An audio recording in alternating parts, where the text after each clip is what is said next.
a new and improved webinar, and it's May 6, 2014.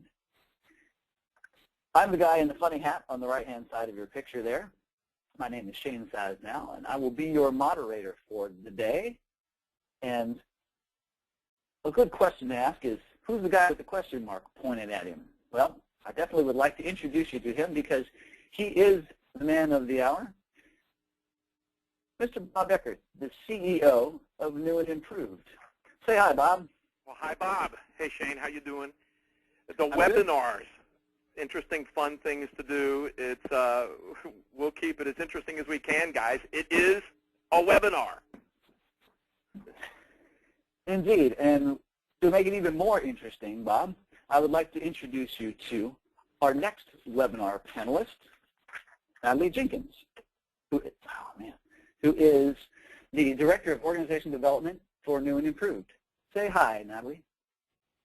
Say hi, Natalie, and welcome, everyone. Glad you could join us today. Thank you very much. And also with us today is Denise Morgan, who will be doing our technical issues and helping with the polls for the webinar.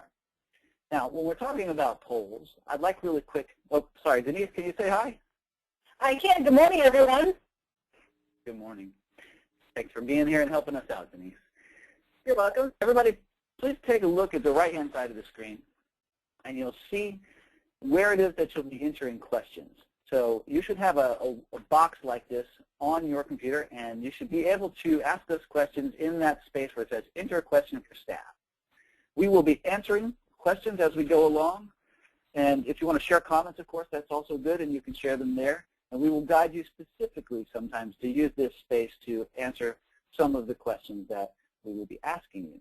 For example, we would like to start out and practice having you use that question space by answering these questions. Where are you, and what is the biggest innovation obstacle that you have encountered in your work? It's a great way to just get interactive. A lot of these webinars that people attend, certainly I've listened to a lot of them where there's like zero chance for any kind of interaction. And I tune out. I start doing emails sometimes and things like that. So that's part of why we want everyone to do that. So what are we hearing on the chat box or question box? What's showing up? Denise, what are you seeing? Yes, we're seeing, well, someone from Kansas City, North Carolina, Chicago, Canada, Houston, Chicago, Millville, New Jersey, California, Emeryville, California, Houston, Texas, Atlanta, Harrisburg, Pennsylvania. What are we hearing about blocks? Are we hearing any specific blockages that people are, you know, obstacles, that kind of thing? Or are people just saying where they're from? Yeah, we've got a little bit of both.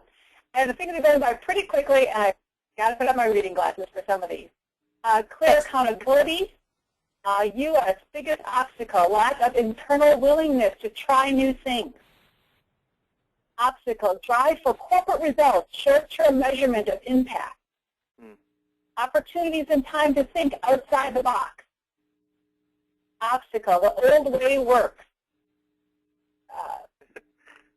Developing a culture of innovation, fear of change. Innovation obstacle, time to deliver in less. Budget versus results expected. Good. Yeah, so that's kind of some of the stuff that we're used to hearing. Yeah. Absolutely. Good. Well, thank you for sharing that. It sounds like you're getting good with the chat box and question boxes. Let's move forward, shall we? Really quick, here's our agenda for the day. A quick message to senior leaders. The theoretical foundation of innovation. Well, why so much failure? The 12 strategies for innovation excellence. The 3 pillars, and the 3 sneaky ones. But first, before we actually go there, let's have you do a little more work. And we want to know more about you. So we're going to ask you some questions via a poll. Here is our first question for the day. Have you ever been part of an organization that had a stated goal of developing a culture of innovation? We're going to put that poll up and see some of the results. Go in there and hit your radio button, and we'll see. Hey, votes are coming in. We're The majority are yes at this time. We'll get almost 80% at yes. 80% yes? And is that 100%? We'll give people another few seconds. All right, a few more seconds, and then we'll learn a little more about you. Now, I would think that in the past, probably 10 years ago, 15 years ago, that percentage would have been a lot lower, that we would not have actually seen so many people who have been involved in developing a culture of innovation. So you can see that it's becoming quite a popular area of work these days. Denise, we got all the results are in. What's the total? There we go. Denise, what is it? Yes, almost 76% say yes to that question. Yep. Great. And okay. some are a clear no, which is interesting. So a quarter of this group says no, it's not a clearly stated objective.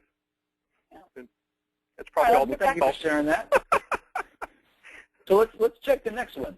So for those of you who have experience in an organization, this is a good developing an innovation culture. This is a question for you. If you have experience in an organization that was or is working on developing a culture of innovation, how successful were they or are they? Go ahead and pull that poll up and answer, hitting your radio button, and we'll see what you have to share.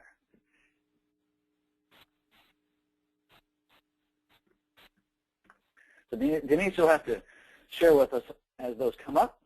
Sure. We've got the majority saying somewhat at this point, but still early in the voting.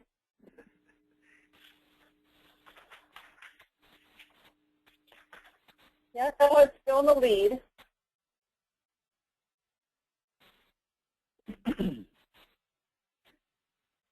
People are taking a little bit of time to give this some thought. We've got, we'll give it another minute.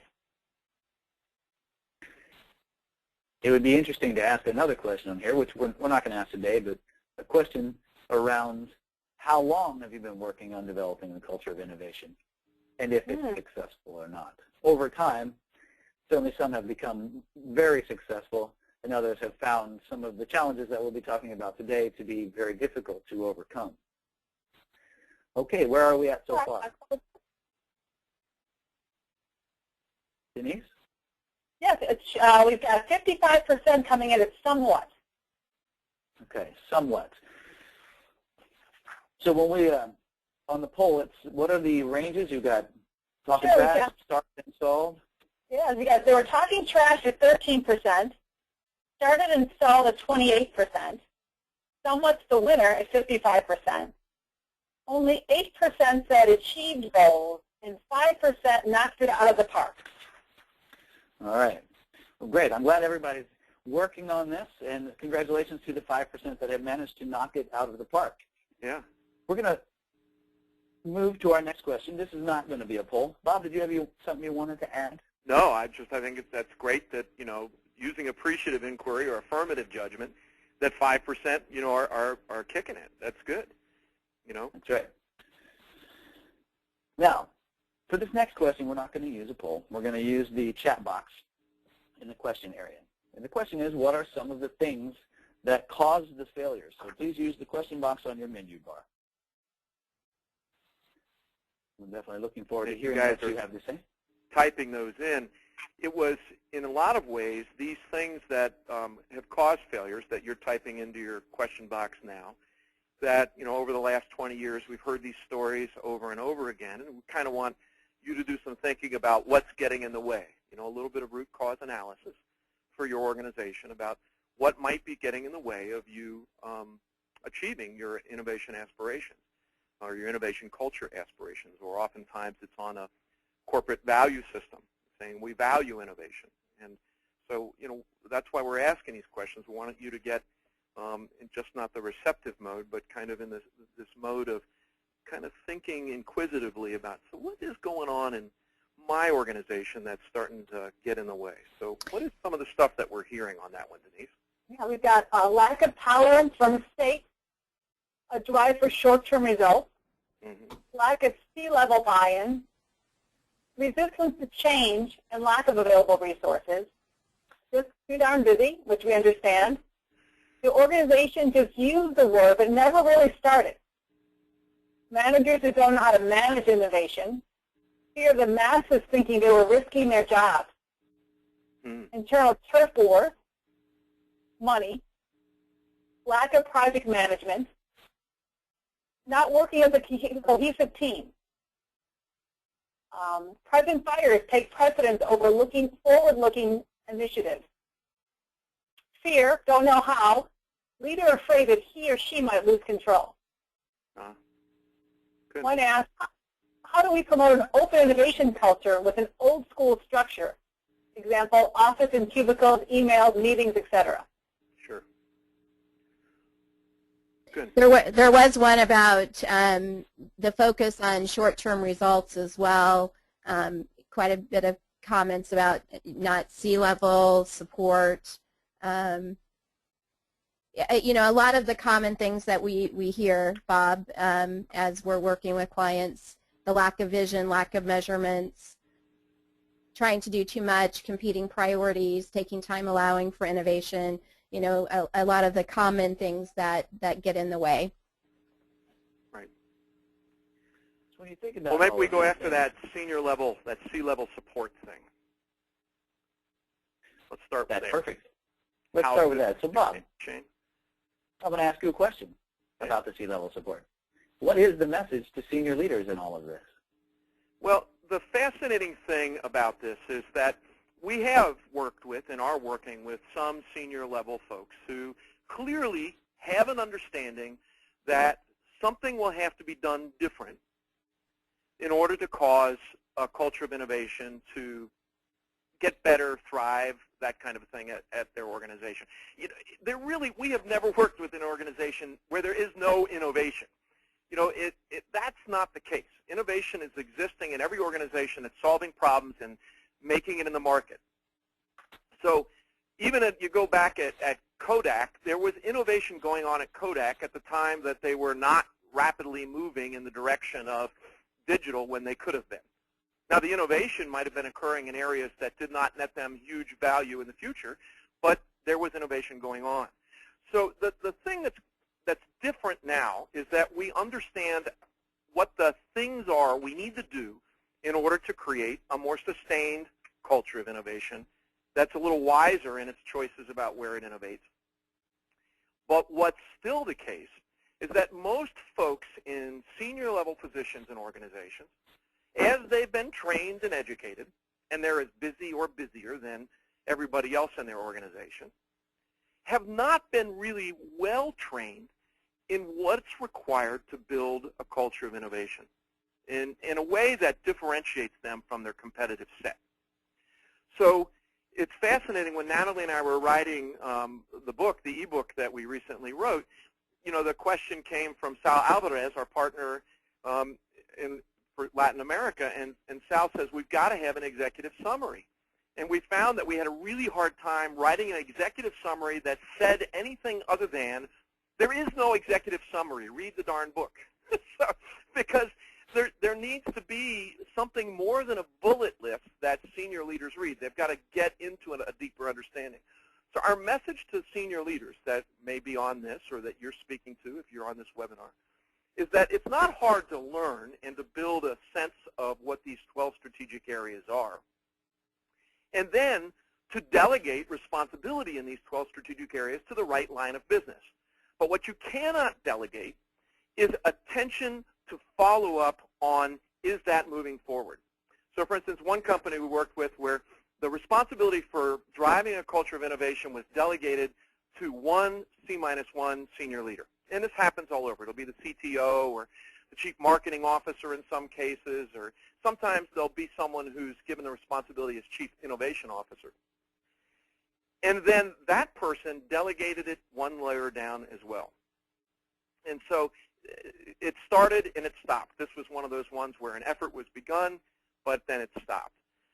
Because in this case, the senior most leader and or the board of directors is not holding a person accountable to, we've got to do this across the entire organization. What we prefer and what we see makes a better difference is that the senior most leader in an organization delegates the responsibility to each person that reports to them to be responsible for driving, supporting a culture of innovation down their line of responsibility. So if it's the VP of HR, they've got a particular remit. If it's the VP of manufacturing, they've got another remit. If it's the VP of technology, they've got another responsibility. And that each of them has to say what they're doing to help drive that particular culture. And when you do that, things start to change. And that's not the only way to do it. You can sometimes do things from below, and we'll talk about that as we move forward. Great. Thank you, Bob. So as we move into this conversation, let's build on what you just taught us and talk a little bit about the theoretical basis of innovation. So can you share with us, Natalie, what is the theoretical basis of this Demystifying Innovation Culture Efforts ebook? Well, the image that you see there with all the stacks of books and then in the background all the bookshelves, I would say, over the past, 15 years for me, 20 years or so for Bob, we've read widely on this topic. We've consumed everything. We're interested in it deeply.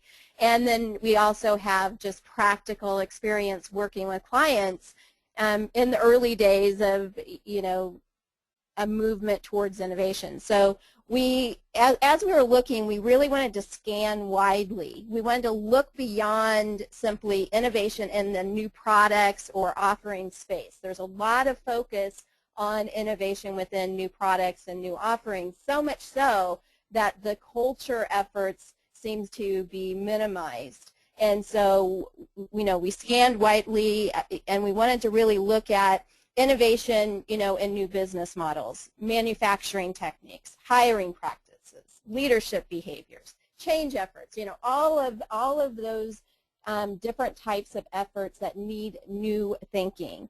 And we really wanted to look at the underlying ecosystem.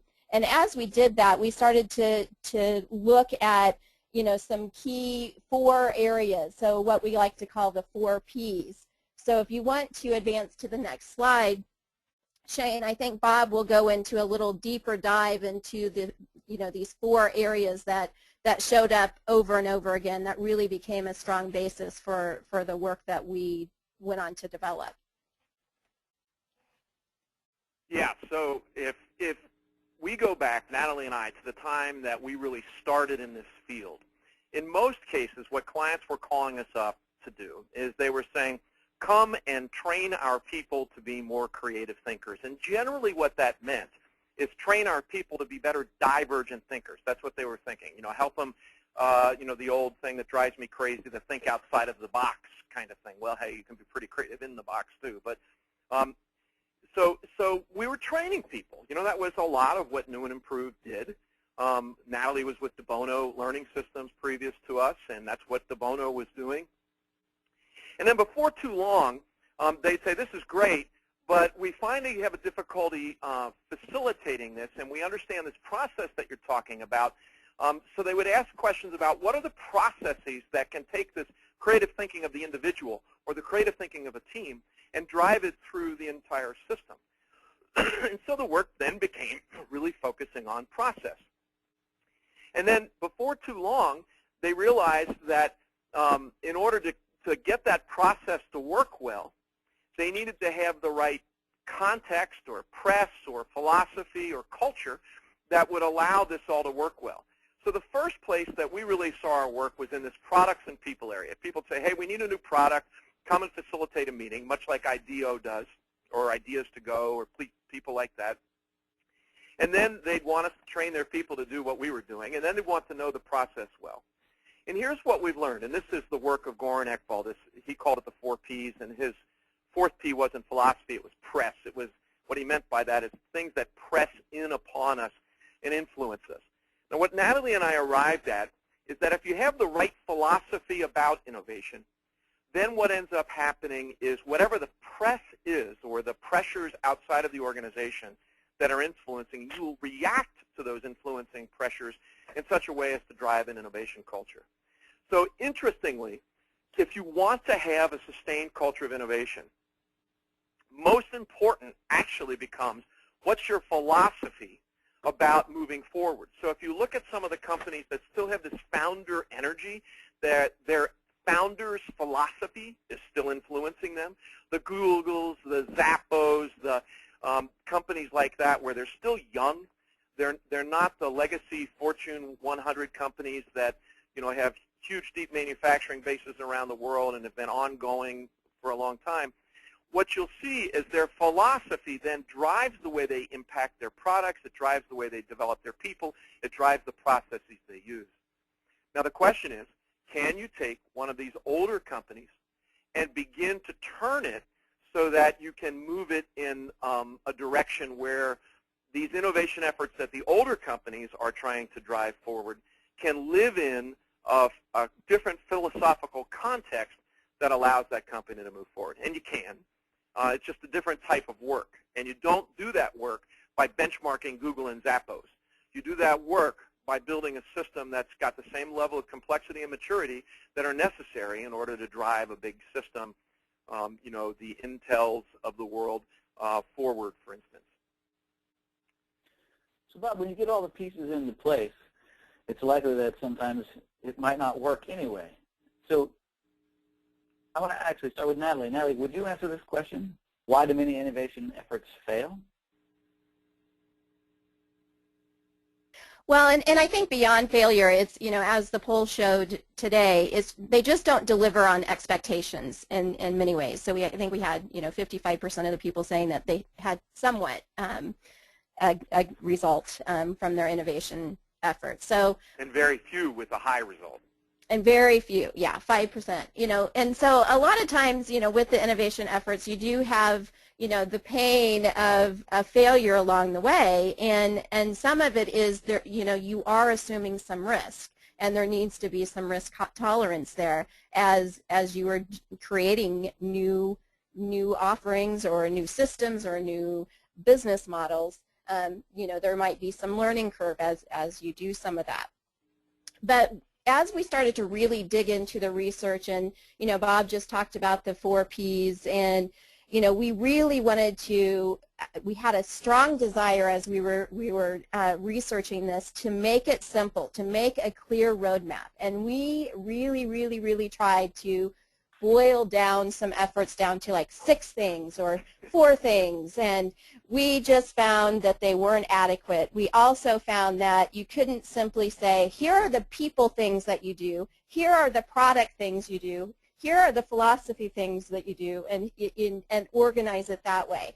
So what we really saw was that there's failure or not delivering on expectations because there really was not a clear path, a clear roadmap on what are the strategic drivers. Where do you need to look? Where do you need to be putting forth effort? And so that really led us to what we're calling the 12 strategies of innovation excellence. And now you see what they are.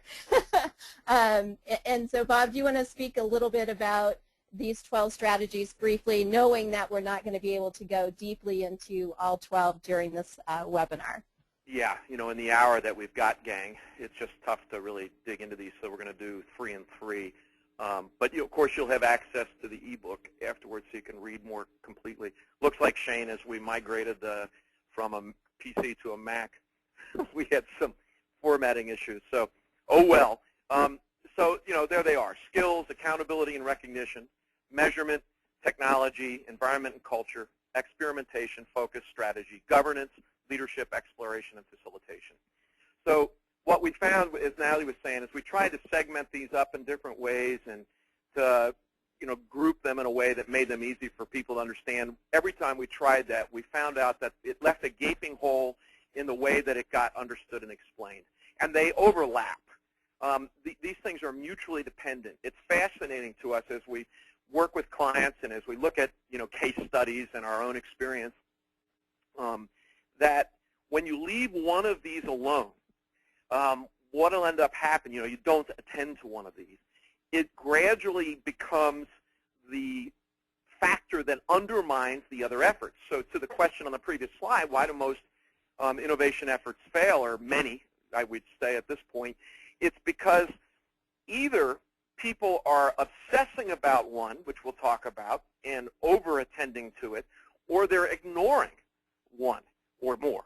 And and it ends up coming to bite you in a way that undermines your overall effort. So what we're suggesting is that wherever you might sit in the organization, let's say that you're in learning and development, and obviously, your biggest remit is going to be around skills, maybe some stuff around environment and culture. Maybe you'll be developing leaders in your high potential program or training facilitators or putting facilitation programs in. What you've got to be doing is interacting with the other parts of the organization saying, hey, we're doing our part as learning and development or human resources to drive our particular responsibility forward. But if these other pieces are not put in place, the company will not get full value from what it is that we're doing. So we've got to be paying attention to governance, and you're going to be speaking to different people around that manage your development pipeline. Or we've got to be talking about ways for people to collaborate more effectively across the organization. And you're going to be interacting with your chief technology officer in that particular area. Or we've got to figure out ways that we can influence the environment and culture such that it sends cues that drive a culture of innovation. And you're going to be talking to your physical plant owners, the people that decide what your office layouts are going to be and things like that around all of that. So, and you've got to be talking to senior leadership who are going to drive the various staying focused, or making sure that there's a group that is responsible and reporting to senior leadership that's focused on driving that forward. So you've got to do all of them. And the thing that's interesting, it jumps to the next slide, Shane, is that I fell in love with this kind of graphic I found at one point where it just kind of depicts it. There's 12 boxes there. But you'll notice they're different sizes, different shapes. They're all important, but they're not equal in terms of budget energy. They're not equal in terms of human resource energy. But if you disconnect any one of those from your central innovation effort, what's going to happen is that central innovation effort is going to fall to the side, and it'll collapse. So we've got to do something or efforts in each of those 12 areas. So Bob, this graph shows that some of them are bigger than others. Does that represent that some are more important? I would say so in some ways. It's kind of like, sometimes, you can't boil the whole ocean to start. Somebody will come to us and say, well, if I can't start, I can't yet, I don't have access to senior leaders, or my senior leader has said we've got to do this, but I really get that the senior leader doesn't fully understand what it is that they're asking for, and because of organizational politics, I don't have direct access to that person to influence it. So what can I do from where I am? And of all the things, your people development is the one place where you can start, and then you get, we've got one client right now where a good number of folks have been well-trained in this, and I'm not sure of the full intention of senior leadership or the full focus of senior leadership here, but we're starting to experience kind of a barbarians at the gate dynamic where people are, starting to elevate their concerns to more senior folks in the organization about driving it forward. So if I could only start in one place and it couldn't be with the senior leaders, then I would say start training and developing your people so that they can, wherever they are at a particular point, do that. But ultimately, that's not necessarily a guaranteed success because you got to really be able to stay the course. I've got one client right now that really seems to be able to stay the course, and they're starting to get the benefit of that. Yeah, as we were looking at it, Shane, to your question about are they all equally important, we've identified three that we call the three pillars that we see as key drivers to begin to make the shift. And so you see them now on your screen: leadership, skill, and environment, culture. And and also the different shapes and sizes represent different budget, different effort amount, and depending on your organization and where you've already put forth effort, then those are going to be different for different organizations. So what we're showing you now with the three pillars, which we've identified as starting points, because really having strategic effort in 12 areas, if you're starting from scratch, that can feel quite overwhelming, like, oh my gosh. And so we're not saying that they all have to be done, immediately. You need to start to think about them and create your awareness to what are some of those watch-outs? What are some of those things that as you're not getting the types of results that you're hoping for that are likely undermining those efforts? So these 3 pillars we see as, kind of foundation, helping you to get your foundation, your core kind of built on. And then, as I think Bob used the word web of these 12 strategic areas that overlap, they help to build in the other areas and strengthen the other areas as you start looking at what effort needs to be placed where, and looking for some other things that might be what we call dangerous obsessions. Yep. It's interesting. We've got 3 major global transnational clients that we're working with right now who they started with a group that is reporting to senior leadership who, it's the area we call focus, who have been made responsible for developing an enterprise-wide culture of innovation that's sustainable, that that will last beyond the lives of the people that are currently existing in those organizations. And in their case, in all 3, they're exploring all 12 of the strategic areas, but they're being able to put effort at various paces in each of the 12 areas. So it can be done. And these are all legacy organizations that have been around for a long time. They're way past founder energy. And so they're making that effort. The key there is that the senior-most leadership has recognized that this will be a competitive differentiator, full stop, in the future. And so whoever gets there first can steal share from their competitive set. And so these folks have made that decision to go in that particular direction. So sometimes, you'll see these 3 pillars, and we'll kind of talk you through them. But let's see what, if there's any kind of questions. Why don't you talk to people about how they go about doing that, Shane?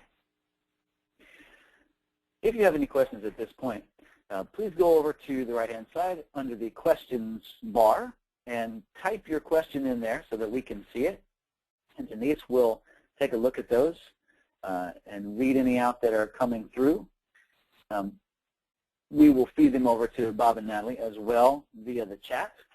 And if there's any coming through. Yeah, so in general, you can interrupt us with questions, and Shane and Denise are kind of watching those questions as they scroll by. So, right. So I want to get you going on that, and then have Bob and Natalie start talking about these 3 pillars. So, and I noticed that Rich has his hand up. I'm wondering, Rich, if you could go ahead and use the question feature to let us know what if you have an issue or you have a comment. Yeah, we've got 62 people on the webinar right now, and it's just not possible to do any kind of voice with that size of a number, so we decided to go just with chat. So one of the questions that came in is, we're working on all 3 pillars. Do you recommend working on them in a specific order or simultaneously? Interesting. So, if I had my druthers about that, I'd start with leadership. The most common complaint we hear over the years, and the roots of New and Improved, if you go back in history, you would see that we were primarily engaged in training and facilitation, and then maybe 10% of our business was executive coaching for leaders who were interested in leading a more innovative business unit, generally not an entire company. It was at the business unit level historically. So as you did skill development, what ended up happening is people would come back to you, and we see this in our training programs even today all the time. So we might be training individual contributors and some managers or whatever in a training. And almost every training, somebody will say to us on the side, they'll say, this is great stuff. I can see myself using it right away, both at work and at home. But are the managers getting this training? Well, let's translate that.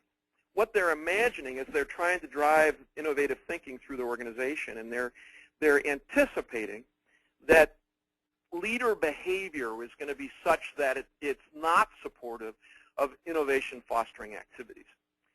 So where we prefer to start is with the behavior of the senior-most leaders, having them understand what needs to go on, what they need to attend to. And then really your management core throughout the organization so that they are ready to receive the innovative thinking from their direct reports in their business units in such a way as to respond appropriately. Now, that doesn't mean that they're going to be saying yes to everything, but they're going to respond to the innovative impulses of the organization that reports to them in a way that's productive to a future culture of innovation. So I'd go there. You know, if you jump forward 2 slides, Shane, to the kind of the one around leadership, and just to kind of see the imagery there, the research is pretty clear. Between 40 and 80% of a climate or culture of innovation in a business unit has to do with the behavior of the leader of that business unit. It's a huge, powerful variable. So in other words, if the business unit is producing innovation, solving problems, moving things forward elegantly and regularly, well, give yourself, if you're the leader of that particular business unit, that particular pyramid in the organizational structure, give yourself an attaboy or an attagirl. But if it's stymied and not as innovative as it might have its potential to be, well, then you've got to go to the man or the woman in the mirror and see that there might be some things that you could be doing differently that would drive a different culture. And so to that question, I'd go there first if I had my druthers. Oftentimes that's not the case. You get a mixed group in the skill development areas, and that's great if the manager is there and the manager is then going back to their business unit and thinking, okay, there's an opportunity for me to lead a little differently here, or to play the politics for my business unit in a way that's more effective. Thank you, Bob. That was a good lead into our leadership section. Are there any other questions around leadership? And Natalie, would you like to jump on that as well? Well, I'm just noticing we've got a couple of other questions that have come in too, and to just build briefly on that question, I think the two that are leadership and skills go a bit hand in hand. Yeah. So to Bob's point, that oftentimes there's a gap in understanding and leadership of understanding the type of skills to think differently and how to support those. So putting effort in both of those pretty much at the same time would be important. And then from the environment standpoint, just starting to look around and notice where you have blockers to collaboration. Do you have spaces available for people to collaborate, even if they're virtual spaces, is important to do. But Denise, why don't you put forth one of the other questions that have come in? Sure. What's the best concise description of the philosophy that ties all this together? the Cliff's Notes version. That's a thought-provoking question. Thank you for that. And with thousands of years of philosophy to build upon, that could take us way more time than we have at the moment. Very interesting question, though. Certainly something worth thinking about. Let me take a poke at it for a second, Shane. All right. Take a poke at it, Bob. It's that if the attitude of the organization is that innovation is a learnable, malleable skill set. It's a muscle to be exercised that will atrophy if the organization doesn't pay attention to it, and will strengthen if the organization does pay attention to it. And if that's a strong philosophy of the organization, that we have to be thinking hard about continuous improvement in our culture of innovation. It's not a static thing. And as the market changes and our organization matures, the things that we will need to do to continue to drive for a culture of innovation will also have to change and mature, because they will be different at one scale and in one set of market conditions and after a particular merger or acquisition than they might have been historically. So this absolute attitude of consciously and constantly exploring how to improve our overall culture of innovation would drive the right set of behaviors. That curiosity, never being satisfied, constantly looking for improvement. Natalie, how does that land? Well, I think that lands very well since you just thought of it off the top of your head. What came to me was really leaning on the innovator's values. So you touched on curiosity, there's humility, building those into your foundation as your corporate philosophy of how you encourage people to behave as associates within your enterprise. And they're ones that you can then take with you outside of the organization and take with you into your family and your communities as well. That becomes more of the philosophy of the way that you think and behave as a person. But having an organization that also echoes that foundation, of course, is going to facilitate that. If people want to dig into that more deeply, there is a great series of newsletter articles in our white paper section on our website. So you go to the main page on the website, look on the lower right-hand side, you'll see something that says white papers. Go into white papers and scroll down for a little ways, and you'll see something about the foundational values to drive it. And then each of those, humility, curiosity, courage, tenacity, integrity, they're all laid out in an individual article as well. So there's an overview and an individual article. I think, Denise, you send the base article for that to everybody when they initially sign up for our newsletter. Isn't that right? Yes, that's correct. Right. So if you want to kind of get tweaked about what Natalie's talking about, we only cursorily talk about that in the ebook, but we talk about it in depth in the others. So go take a look at that. So now we've talked a bit about leadership and the philosophy around innovation and innovation leadership. Let's begin a little bit more with skills and the environment culture, the other two of the three pillars. Sure. I wanted to just mention we had another question around the strategy on the 12 areas. And what I will say to everyone is we are going to share the full ebook with you that goes into a deeper dive into each of those 12 strategic action areas and gives some concrete real-world examples and give some success tips. And we'll share that with you in both the paper version and the audio podcast that's by chapter. So you obviously we can't give full attention to each of the 12 on the webinar today, but wanted to give you some good awareness.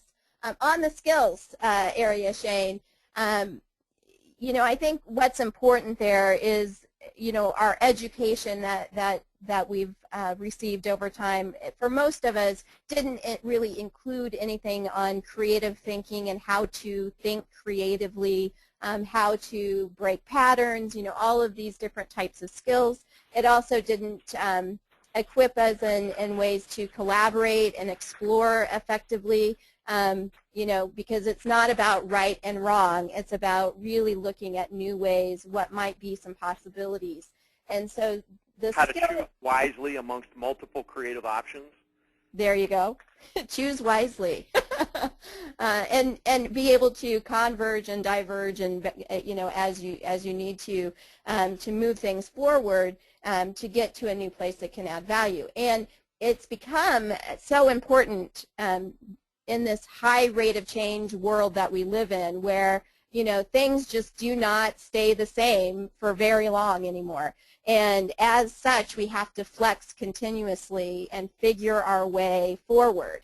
And, so skills are important that we, instead of hoping something will happen, we have a way to explore it in a way that is more effective.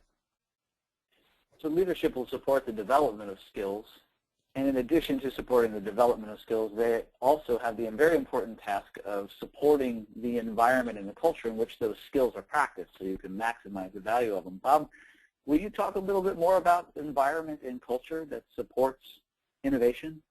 Sure, just a moment quickly. And so let's go back to that question we were having before. We were talking about philosophy. If we've got the right philosophy about driving for a constantly improving climate culture of innovation, we're going to end up doing some things that are going to influence the culture. And so much of the culture is really derived from the historical behaviors of the leadership of an organization. And so if we're intending to have an innovation culture that's different than what it has been in the past, or improved from what it has been in the past, that's not going to occur unless there are changes in leadership. So we're going to see that that's a huge place where this overlaps. But then you'll see some interesting things. Working with one company a while ago, I think it was about 6 months ago, I was working with the senior leadership team, and some interesting things occurred. I think it's a great case story that describes this. I'm training them up on the 12 strategies. We're spending a couple of days together, and we're doing some strategic planning about, what they might do to drive a culture of innovation. And at one point, from an environment point of view, the person that's responsible for all of the buildings and grounds for this organization is part of this team. And she tells me that, hey, she'd been going to school on what might she do to foster improved collaboration inside of the organization, and had been listening to some of the things that we'd been training her around. And she says, hey, guess what? In the new building, they're building a new major move building that they're moving a lot of their service organization to. She said, I've got a bunch of introverted engineers in my organization, and they tend to walk around with their head down to the floor. And they don't talk to each other. They don't look at each other. She said, so what I did is I put curved hallways in everywhere in the organization. And I've since talked to her, and she said, what my intention was is that they would not be able to walk with their head down in their PDA or their piece of paper. She said, and it worked. I'm getting a lot more, she had done some human factor studies, a lot more interaction and quick pick-up conversations. Oh, hey, Bob, I needed to talk to you about something, kind of thing going on than she had been in the past. So they're thinking in those particular kinds of ways. What might be all the ways that I can use my physical environment in order to foster a more productive collaboration? So in my mind, why was she doing that? Well, her CEO was a guy that had gone to school intensively on building a climate of innovation, and he had influenced the culture of his senior team such that every person that reported to him saw as part of their responsibility to drive a culture of innovation. So she had impact on the physical environment. So that's where she played. At another time in that same meeting, he turned to his VP of HR and he said, look, I want you to put a metric in the 360 evaluation for our senior managers that they're not doing anything that's blocking access of their employees to our venture capital system that we have inside of the organization. Because if the senior manager's blocking that, then it's not working in the way that it's supposed to work, where anybody can access that without anybody's permission other than the separate group that are the venture capital governance group. That's the way you need to be thinking about it. So that's environment and culture in a quick overview with only 10 minutes to go before we're done. Right, exactly. So thank you, Bob. So as you're looking at doing the work around these 3 pillars and all 12 strategies, you're going to have some success, and perhaps there's going to be some challenges along the way. What would you say are some of the warning signs that show up, and how do you find them, and what do you do with them? Well, the biggest warning sign that Natalie and I have seen is that you're either ignoring one of those areas or you're obsessing about it. So we've seen those show up in various ways, and there what we're going to talk about, the obsession in ignoring things are the ones that we're going to talk about as the 3 sneaky ones. Now any of them can be obsessed or ignored, but time and again, Natalie and I are seeing that either certain ones are obsessed about, like this is going to be the thing that saves the day, we're going to unleash the creativity of our organization by doing this particular thing, or we're totally inattentive to one of them. And I think Natalie's going to jump in on those to start. Well, and oftentimes, especially on the obsession side, you'll hear things like, oh, we just need to have a reward.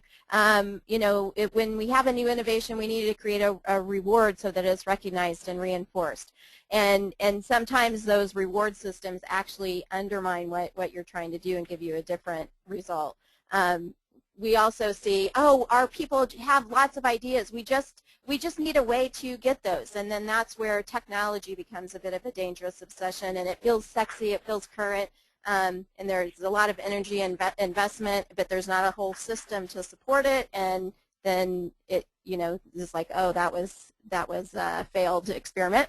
And then, it's also the delegating down of the innovation culture to a group of people and say, oh, it's your responsibility to build an innovation culture, and oftentimes they're given no budget, no resources, no executive support, and they're just supposed to magically make something happen. And a lot of times, it'll be like, oh, we'll train some people, or we'll do this, but there's really nobody looking after it on an ongoing basis on how to keep the environment and culture stimulated such that it's continuing to innovate around the culture of innovation.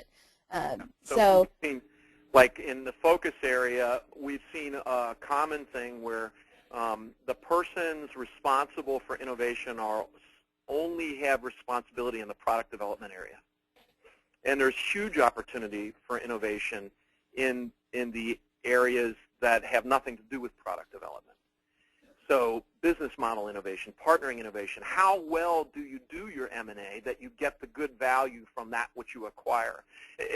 That's got nothing to do with product development. How good are you at attracting the right talent into your organization because of the brand of your organization with the good young new talent? That's got nothing to do with product innovation, and it's got a lot to do with your future success. The technology area, two cases just in the last year. One where, they had bought a ideation management platform, where people could put ideas into the system, and they did a pretty good job of it. But what they never really have found a way to do is to train people to think creatively and to train managers to behave creatively, and that's languishing. And they've spent a lot of money to try to get it there, but they just don't have the right culture to support it. And another company that built their own, that quite maturely came to a realization that it wasn't working. They chose to sunset it for now. They're going to rebuild it when they've got their culture right. And now they've got a group with senior level contact and oversight that's really intentionally focused on creating a full culture of innovation in the company. And then it's been a couple of years since I've had a conversation with them. It was an article I was writing a few years ago around this stuff. I was interviewing some folks at Coca-Cola that gave us permission to tell their story, not Coca-Cola, at Colgate, rather, another C company. And at the time, I haven't chatted with them if they're still doing this, but in the accountability recognition area, they were doing something interesting. This is a tough one. We're still not sure if anybody's doing this right. The research is fascinating there, but they were giving out an award for the most interesting failure on a regular basis.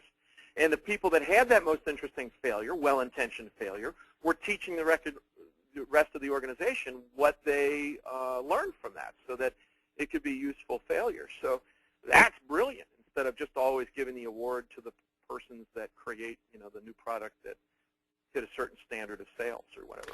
Yeah, and I know we have to move. On the ignore side, I would say a lot of times just in accountabilities, there's no accountabilities around innovation for the majority of the innovation of the employee culture. So we see that ignored a lot. But go ahead with the tell us. Go ahead, Shane. Right. Well, we're looking at the 3 pillars here and the 3 sneaky ones.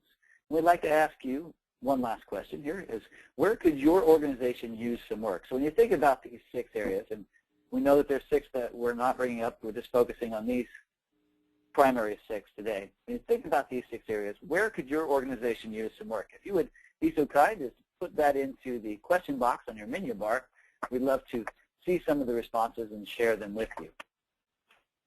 The area that if you had, listening to what you've listened to so far, and you said, okay, I think maybe we need to put some energy into this particular area. We want to kind of trigger your own thinking so that you can impact your organization in that way. Where would you start to try to have an impact? Because essentially, if we're getting some responses. Great. We've got environment, technology, skill, a couple for focus. Accountability and recognition, environment.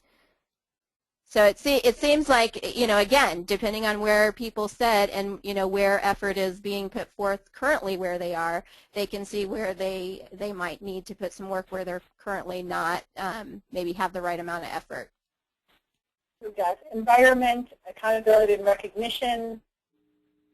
Any of them seem to be showing up a little more frequently. We couldn't make a 6-question poll, guys, so we didn't do it. But any seem to be? I think it's pretty equally spread. We just one just came in for leadership. I'm not hearing you say skill. That's Yeah, true. Skill was one. There's 2 focus, 2 environment, a couple of accountabilities, 1 leadership. So. Okay, good. Good. So we can see that it's a pretty broadly spread amount of work and a need to focus in a number of different areas. And I'm sure it's very unique to the context of each of the participants and where they are working. With that being said, Sure, new and improved. We definitely pride ourselves on having frank talk. So really telling you what's going on and how we think you can benefit from innovation and move forward to increase your capacity and ability to achieve innovation. Bob is going to talk to you really quick about the real deal. So Bob, what is the bottom line, real deal message you want folks to walk away with from this webinar? So think about those 6 areas that we were just asking you about, and I would encourage you to read about the other 6 as well. In each of those areas, no one's ever going to be perfect. And so the challenge for you is to frame that in the form of a creative question. What might be all the things I could do from wherever I sit to influence the organization to attend to this in a more broad way? And we all sit in different places in our organization. We have different levels of both systematic empowerment, meaning what does the organization say it wants you to do, and then personal empowerment. What are you willing to take on, even if it isn't part of your standard responsibility in the organization? And you know, the truth is that nothing changes until some individuals in an organization choose to want to make it change. And then they find creative ways to get on their Don Quixote de la Mancha archetype and go after it.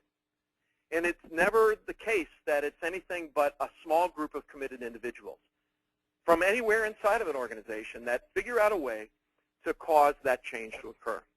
You don't have to be the CEO. You don't have to be on the board of directors. You don't even necessarily have to be in the most senior places in the organization to cause that change to occur. You have to get creative, and that becomes the problem that you need to solve and apply your own creative thinking skills to.